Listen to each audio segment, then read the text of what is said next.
Pandian stores அடுத்த வார எபிசோடில் பார்த்தீங்க அப்படின்னா லஞ்சம் கொடுத்து வேலை வாங்குறதே தப்பு. ஆனால் அந்த செந்தில் பார்த்தீங்க அப்படின்னா அவங்க அப்பாவுக்கு தெரியாமல் பணத்தை வந்து எடுத்து அதுக்கு பார்த்தீங்கன்னா வேலைக்காக லஞ்சமாக கொடுத்துருக்காரு.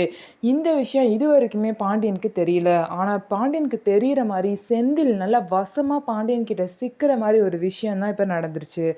என்ன நடக்க போகுது அப்படின்னா, அரசிக்கு பார்த்த மாப்பிள்ளையோட அம்மாவும் அப்பாவும் வந்து பார்த்தீங்க அப்படின்னா கல்யாணம் தான் நடக்கலை, ஆனால் நாங்கள் கல்யாணத்துக்கு செலவு பண்ண பணத்தையாவது எங்களுக்கு கொடுங்கன்னு வந்து பாண்டியன் கிட்ட கேட்குறாங்க. பாண்டியன் பார்த்தீங்கன்னா இவங்க முன்னாடி நம்ம அசிங்கப்பட்டு நின்னதெல்லாம் போதும், இனிமேல் அசிங்கப்படக்கூடாது, அந்த பணத்தை எப்படியாவது கொடுத்துடணும்னு நினச்சி செந்தில் கிட்ட வந்து அந்த பணத்தை பேங்க்ல போட சொன்னேன்ல, அந்த பணத்தை நீ எடுத்துட்டு வந்துருன்னு சொல்றாங்க.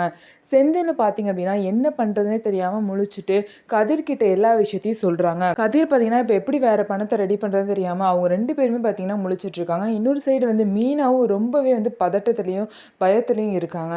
எதுவுமே பண்ண முடியாம கடைசியில பார்த்தீங்கன்னா செந்தில் வந்து வெறும் கையோட வந்து பாண்டியன் முன்னாடி நிற்கிறாங்க. பாண்டியன் எங்கடா பணம் அப்படின்னு கேட்குறாங்க. அதுக்கு வந்து செந்தில் என்ன சொல்றதுனே தெரியாம வளர்றாங்க. செந்தில் பார்த்தீங்கன்னா ஏற்கனவே வந்து பாண்டியன் கிட்ட நிறைய திட்டு வாங்கிட்டு இருக்காங்க. இந்த விஷயம் தெரிஞ்சாலும் பாண்டியன் கிட்ட வசமாக தான் மாட்டிக்க போறாங்க. செந்தில் உண்மையை சொன்னாலும் சரி பொய் சொன்னாலும் சரி பாண்டியன் கிட்ட மாட்டிக்க தான் போறாங்க.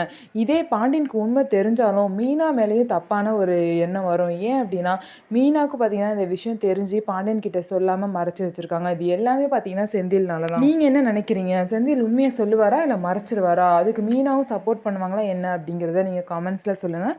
நம்ம வீடியோ உங்களுக்கு பிடிச்சிருந்தா நம்ம வீடியோவை லைக் பண்ணிக்கோங்க. அதுக்கப்புறம் மறக்காமல் நம்மளோட சேனலை சப்ஸ்கிரைப் பண்ணிவிட்டு பாருங்கள்.